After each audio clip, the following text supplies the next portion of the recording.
What is happening? This next video we are going to watch is titled "You Have to Let Yourself Go." Now, I have not watched it. I'm going to watch it with you, but it has over 500,000 views in the self-improvement department on YouTube. And that's within the last 7 months. So me, as somebody like you, your mental health coach, certified mental health coach, I'm going to review the video, see parts that I agree with, maybe some parts that I don't, some parts that I might be able to input some valuable information for you, and we can learn together.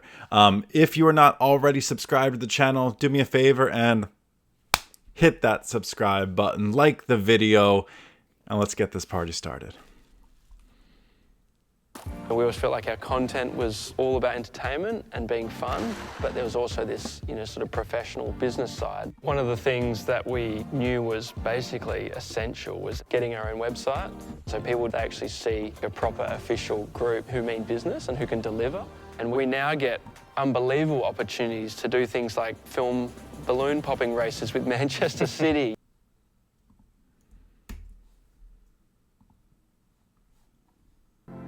I think that the main thing that stops us from sort of building an identity that we actually resonate with is how much we get attached and stuck on our unchanging self. And what I mean by that is not, just like not liking yourself when you're changing, or not liking what you change into, or not liking yourself at the moment, but not being able to let yourself go. Let yourself change, embracing your own change. And I've been wanting to make a video on this for a minute because I feel like. So as we get started here, I'm not going to start and stop the whole thing. Remember, the idea of letting yourself go, letting yourself be, there's a sense of flow to this. It's not trying to control every aspect of all of it. It's letting yourself, Bruce Lee said it, be like water. Go with the flow, let things happen and unfold and begin to go through those types of things. I hope that's where this goes because I very much agree with that. It's something that's super prevalent, especially in this current generation. Not being able to allow yourself to change. And I feel like I was like this for so long. I've been like this, I feel like, Same, my friend. up until recently, which I hate to say because I like to think that I've been pretty self-conscious of myself for a while. But up until recently, I didn't really allow myself, at least in mind, to change. And I didn't understand why. And it's a lot of mental conditioning. I was reading a book called Becoming Supernatural. It kind of highlights a lot of the points of that. So the book he's referring to is Becoming Supernatural. That's by Dr. Joe Dispenza. If you haven't read it, I highly, highly recommend it. It connects... if you don't think that humans have superhuman powers and we're in connection to so much more than we are already aware of, I highly recommend it. And if you're not following Profound Pondering, I would love for you to go do that. Show some support because it sounds like we're going to get some philosophical, deep stuff coming up here. Let's let it run for a minute. It's essentially saying that we kind of get addicted to who we are. We get addicted to the chemicals of our experiences of the past. We get addicted to who we were. And we just loop those over and over again. And I don't know if many of you believe in like manifestation or anything like that, but even on a fundamental level, if you're constantly replaying the same thoughts and same actions and reliving those experiences, your body's going to keep thinking you're going through that. In that book, Dr. Joe Dispenza says that we repeat each day 95% of the same thoughts. The same thoughts from yesterday, 95%. We only have 5% new thoughts every single day. It's almost inescapable. And it's almost like, how can you change when, the situation's occurring at the moment? How can you change when you're reliving the exact experience that got you to the point you're in right now? And I'm not saying just forget. That's hard to forget. Even in my experience, like, there's still stuff that I hold on to that I'm constantly trying to work on. For sure. Things in the past that I didn't necessarily like how it went, or feel like I could have handled better, or feel like I just needed a little more insight or maturity to get through. Mm-hmm. But in saying that, I realized that, no change is going to occur unless I let myself go. Unless we let ourselves develop, unless we make a change. Thinking about that, allowing yourself to change means allowing yourself the freedom to fail, to learn lessons, to do all those things, to go with that flow and not control everything. And I'm not saying like intentionally change yourself. I'm not saying forget who you are and not neglect who you were. No. Because I feel like once we do that, I feel like, you know, on a fundamental level, it might be easy to forget yourself or to act different. Like I can go out and act like a completely different person, but I feel like it's those cycles. I think another YouTuber named Ryan, he talks about cycles all the time. It's like the ups and downs, but once we start feeling some way, once we start vibing a certain way, we start looping those same thoughts over and over again. Everything's a pattern. Stuck in those same thoughts. We relive those thoughts, same experiences, and we fail to grow as people. All patterns. I think the first step in letting yourself go, the first thing that I did was stop being ashamed of my own change and wanting to get better. You know, stop being ashamed of trying new things for myself. Yes. Like I've talked about it in a video, like how I do affirmations. At first I was like, why would I do that? Like, why would I talk to myself? Why would I say anything to myself like that? I feel like that's kind of desperate. It's corny. It feels corny. But like one thing I realized, like, you can't be ashamed of loving yourself. Preach. That's one thing you can't be ashamed of, yourself. You know, like you can be ashamed of your actions, this, that, and the other. Learn the lesson. But your betterment, I feel like that's something you have to sort of hold on to and appreciate regardless. Oh, my man. And I think that's how I got to the point I'm at right now. I feel greater than I ever did. And then I read out my list of affirmations. I say stuff every morning, every night. I used to do 3 times a day, but you know, time just not really on my side. I leave the house, my dorm at like 8 a.m. and I come back at like 10. So I was wondering how old he is, and when he said leave his dorm, so he's somewhere between like 18 and 19 maybe, depending on maybe 20. This is incredibly insightful, and I think me as a 36-year-old looking back, I think this generation is much more in tune with this stuff than a lot of us were. You know, maybe we had a role in hopefully breaking some cycles, but to hear that this kid, young man, is having these thoughts and practicing these things, Profound Pondering is a wonderful name for him, because I love hearing his thought process. I love this video. Hard some days, but on those days where I can, you know, it's important to reinforce those things in your head, because as I said before, like those negative loops, those negative cycles of thought, you know, you're constantly thinking these negative things over and over again. They have to be combated by something or replaced by something. Replace them. You can't replace a bad habit with absence. You have to fill it in with something good. I feel like you're not going to stop. You can't replace bad habits with absence. You need to I've never worded it that way. That is awesome. That is, if you want to change behavior, you have to replace it with the desired behavior. Well said, my friend. You know, smoking or something, and instead just sit still. You know, you're going to find something else to fill that vacancy. That's not being absent. I feel like a lot of people, we have vacancies inside ourselves. And we like to fill it up with our previous experiences and our own inaction. I think people get stuck and stagnant. And I always use the quote that he who thinks the journey is over is truly lost, and that's what I mean. We're not letting ourselves continue our journey. We accept the connotation, we get comfortable with a connotation. And it's not really comfort within who we are, it's comfort with an idea. Comfort with a definition. Like I used to think myself that it was more comfortable to have definition, to have that, not to say that I don't have a definition for myself at all, but to say that being comfortable with myself while I'm changing. And I see a couple of people like that little that bit in my last video where I talked about how you have to be comfortable with yourself while you're changing, not just at the beginning or end. You can't be too comfortable at those sides either. That's a learned skill.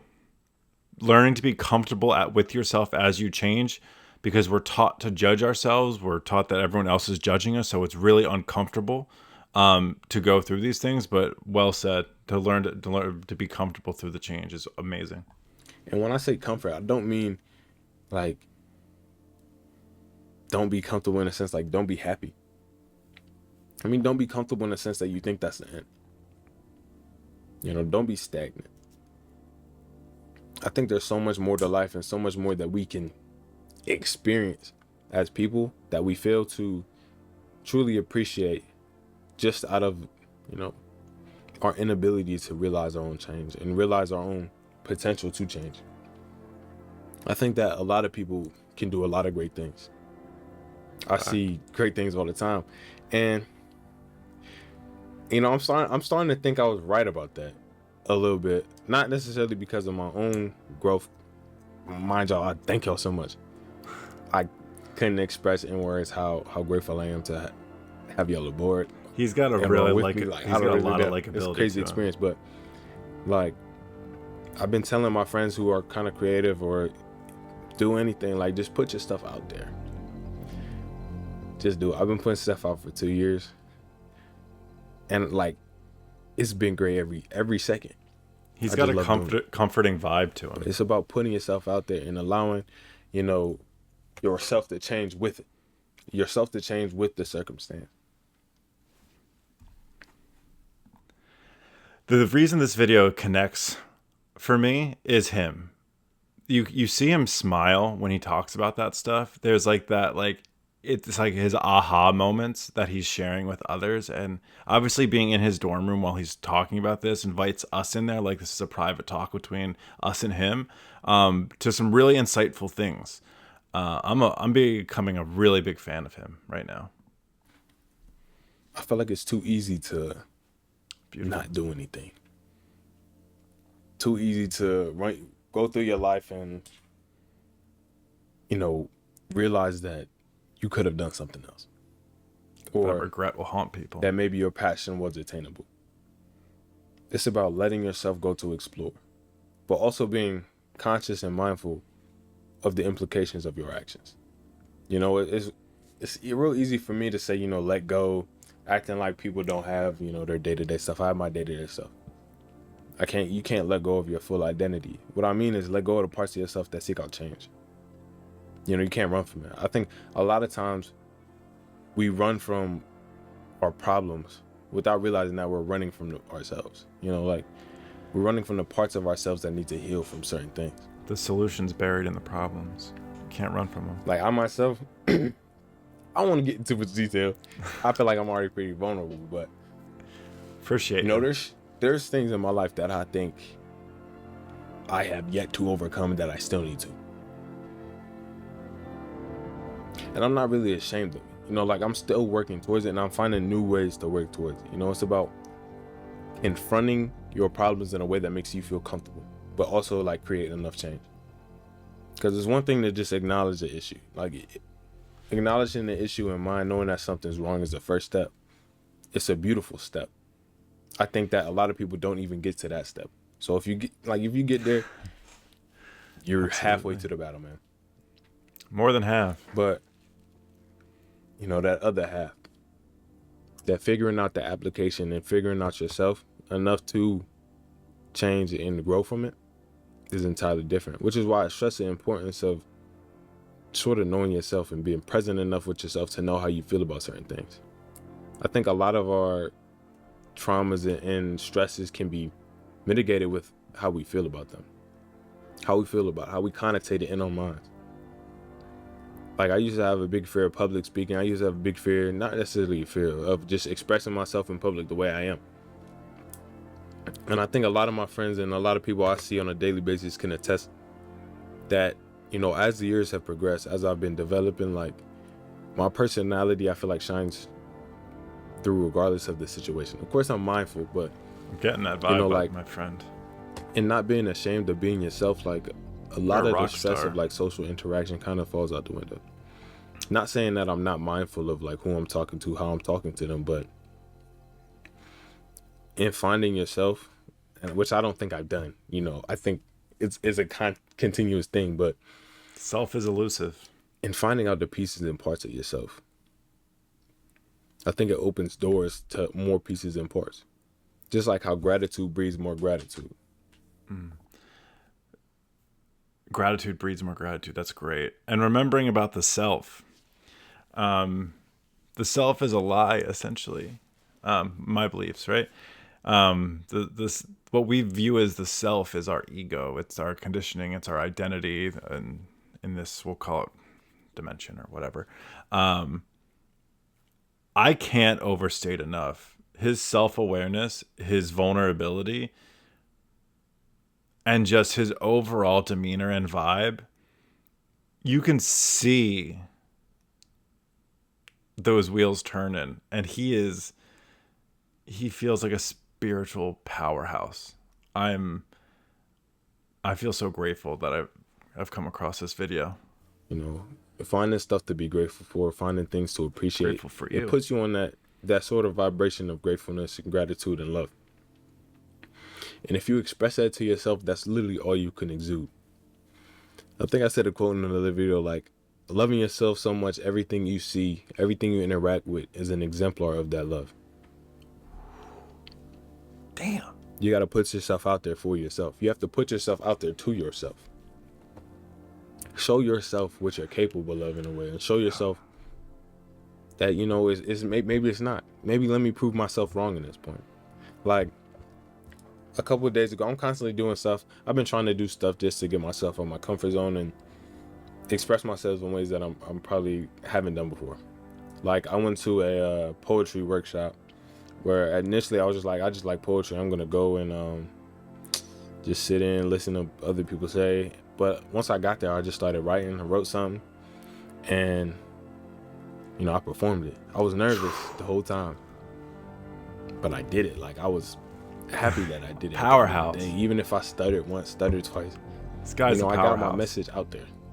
I got what I wanted to get out of it, and I showed myself, you know, regardless of my anxiety and how I feel about the situation, I can still move forward. It's not about how you feel, it's about how you react to your feelings.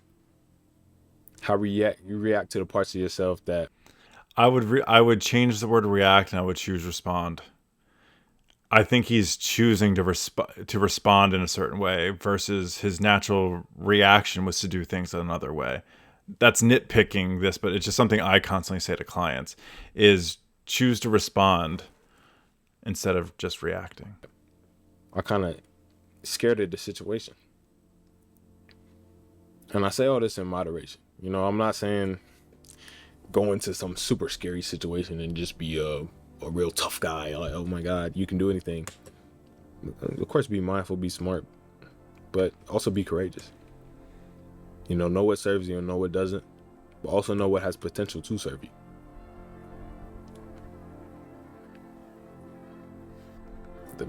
I feel like the biggest thing we do is serve ourselves. It all starts with letting yourself go. Being there for yourself, treating yourself like a friend. Enough to the point where, you know, you allow the parts of yourself to change. You know, it's okay to grow. It's okay to not have definition. And Be the friend you always wanted.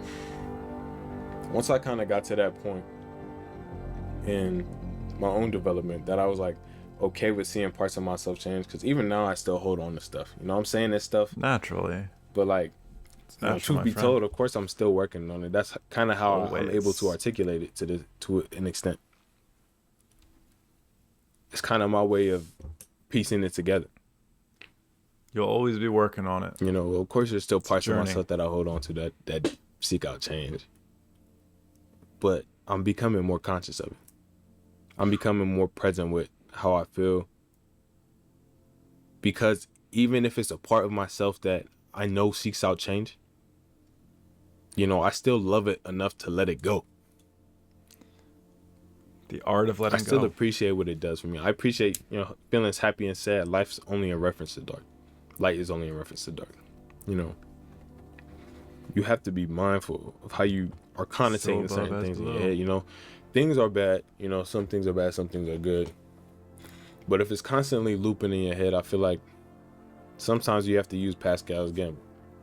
You know, sometimes you have to be a little delusional. I don't know if this is 100% great advice, you know, but you have to let yourself flourish. Allow it. Let yourself develop.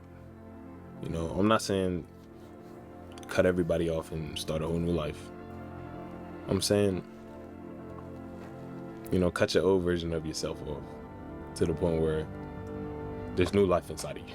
The version that no longer serves you, no longer deserves. And if you made it this far in the video, I know. Thank you so much. Thank you. And just the way my channel has grown in the past couple. So, if you have never seen him, heard of him, like myself, I'm gonna go give him a follow right now. I'm gonna link him in the description. That was such a good video. The vulnerability, all the things we talked about. I don't know if he will ever see this reaction video, but if he does, I want to thank him personally, because you are an inspiration, not just of your age group and younger, but to above, to people like me. As a certified mental health coach, double stamp of approval for that video. Absolutely. So well done. Go subscribe. And if you're not subscribed to this channel, make sure that you are. Throw a like on the video. And I'm going to put the next video right up here for you to check out. I'll catch you on the next one. Peace.